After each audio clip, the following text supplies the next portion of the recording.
I think that I owe everybody an apology. I kind of ruined Nintendo's announcement.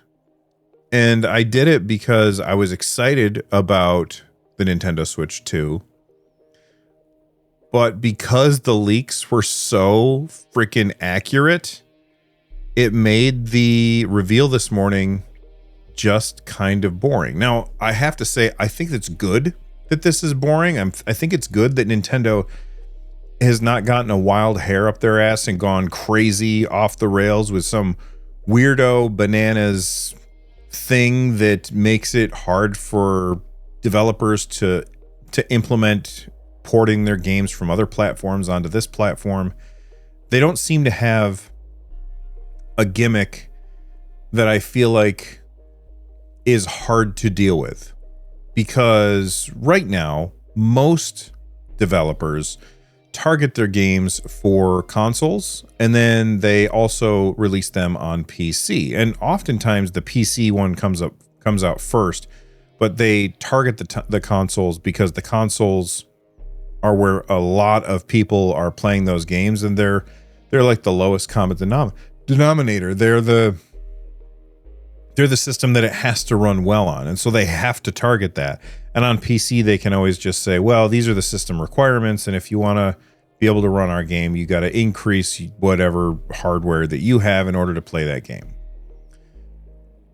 Well, because they're all designed for gamepad and PC, that means that mouse and keyboard stuff is already kind of going to be built in. And so it seems to me that the gimmick with the Nintendo Switch 2 is this new mouse mode with the Joy-Cons. Not super interesting, not super exciting.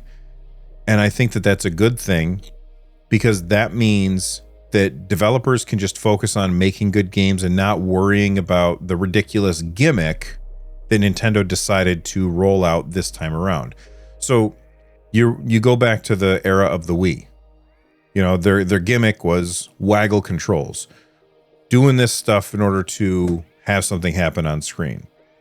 And there were definitely merits to waggle controls, especially games like Wii Sports, or when you were using the infrared thing to move a pointer around on the screen. Like, that stuff made sense. Using gyro made sense for some things, but you know, just like shaking a controller real fast in order to do something, that's not really, I never found that to be fun.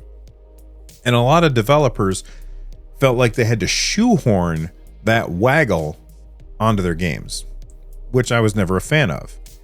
Then you've got the Wii U. Nintendo killed one of their coolest franchises, in my opinion. Probably not one of their most popular franchises, but one of their coolest franchises with Star Fox. Because Star Fox for the Wii U required you to use the Wii U gamepad and the TV at the same time. And it was, by all accounts of everybody that I've talked to, it was a bad way to play a game. But Nintendo shoehorned that in there because they wanted to show off the thing that made it unique. Why does Nintendo always want to do these unique things? Well, most of the time, because it makes their platform the only place that you can really play it, because that's the only place that has those two screens, like on the Wii U. You can't really emulate or like play Star Fox for the Wii U. Star Fox Zero, I think is what it was called. You can't really play that game on other platforms because they just don't work the same way that the Wii U does. It's a form of copy protection, and it's probably the best form of copy protection, because it makes it so hard to get around their gimmicks. Well, this time it seems like there's no real gimmick. Of course, all of that could change when we actually see gameplay, and maybe there's things that we don't know about. Like, for instance, when they first showed off the original Nintendo Switch, we didn't really understand anything about HD Rumble. And then they showed off HD Rumble at their January event, and we were like, oh, okay, that's pretty cool. That's interesting. Like, that kind of thing. But HD Rumble is an optional gimmick. The gimmick with the Nintendo Switch was that it was a system that you could take with you or hook up to a TV.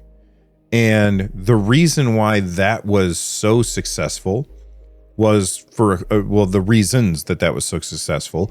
Number one was because they had a fantastic game to launch the system with, Breath of the Wild, one of the greatest games of all time, if not the greatest game of all time, in my opinion.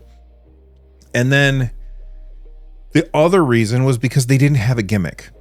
So it made it easy for developers to say, you know what, I can port my game over there, and then people can pick it up and take it with them wherever they want to go. Now, that's not really a gimmick that you can say is limited to Nintendo anymore. These days, there's lots of systems that you can pick up and take with you. You've got tons of PC handhelds, including the Steam Deck. PlayStation has the PS Portal so that you can, it's not, I mean, you have to do streaming, but you can take your games with you as long as you have a solid internet connection. And so what makes the Nintendo Switch unique at this point is just that it has Nintendo games. And I think, honestly, with 150 million Nintendo Switches sold, I think that's probably enough. There's a lot of people that love Zelda, they love Mario, they love Metroid, they love Nintendo's franchises, and the only place that you can play those franchises is on Nintendo hardware. So I think that that's enough, especially with how well the original Switch did.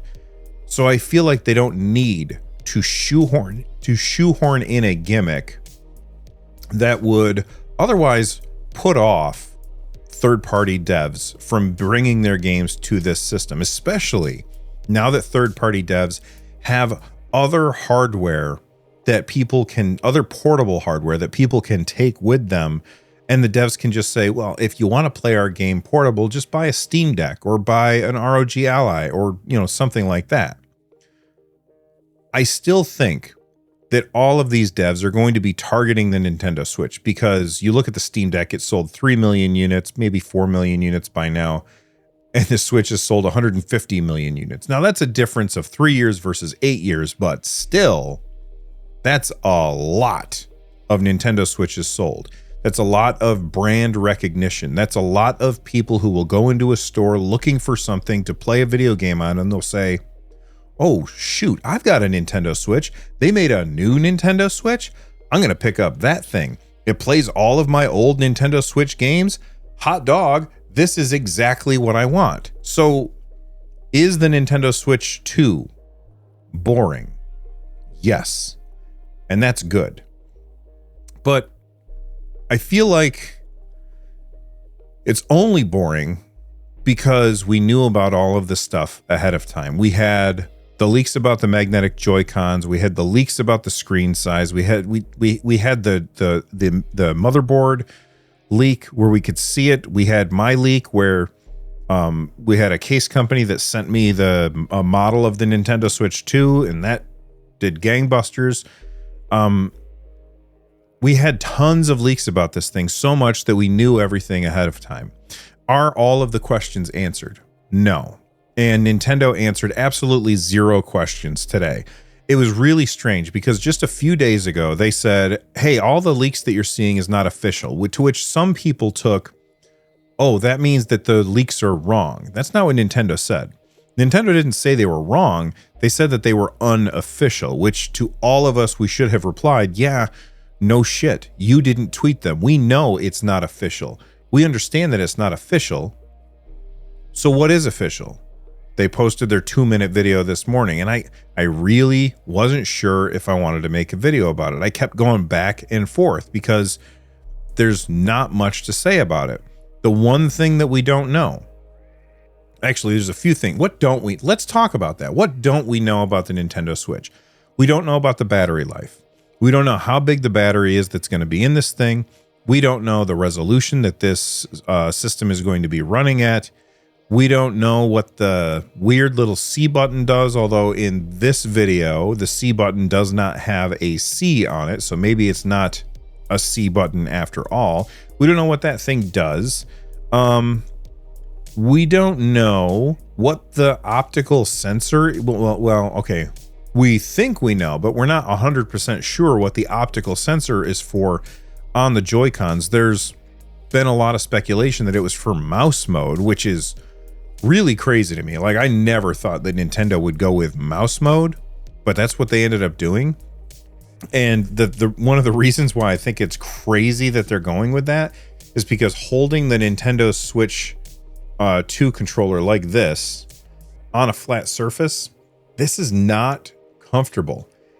That said, I can see Nintendo shipping a wider little base plate. Like in the video, we saw like these little Joy-Con rails that snap on there and have like the lanyard for your wrist so you don't throw the controller through your TV when you're playing like a waggle game. It looked like maybe it was good to stabilize how the Joy-Con was in your hand when you were on a flat surface, but I just don't see myself using that. And we don't know if that's really what their goal is. Like, why do they have that? I think that the optical sensor being official all but confirms that the launch title for this is going to be Metroid Prime 4, which is very interesting. I have been saying for a very long time that Metroid Prime 4 was going to be the launch title, but I didn't think that it was I don't think that it's the game that can carry the Nintendo Switch. Not that the Nintendo Switch 2 needs to be carried, because I think the Switch name brand itself can sell. But Metroid has never been a really great selling title. Metroid Dread was the best-selling best-selling Metroid game of all time. And I believe that game sold, I think, 5 million units, which is pretty good. But that's an attach rate of less than 10%. I think that's like a 3% attach rate or something like that. I'm not doing the math.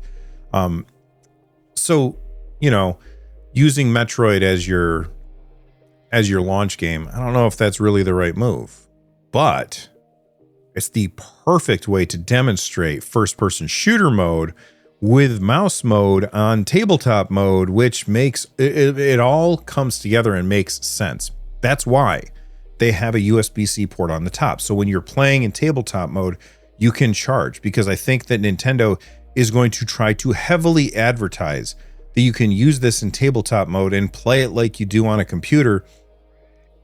I don't know if I want to do that.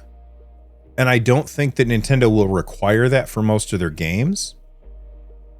I think that that's going to be one of those optional features, kind of like HD Rumble, that most developers will probably ignore, or if they do implement it, it will be easy to implement because they have PC ports of the same games that they're making.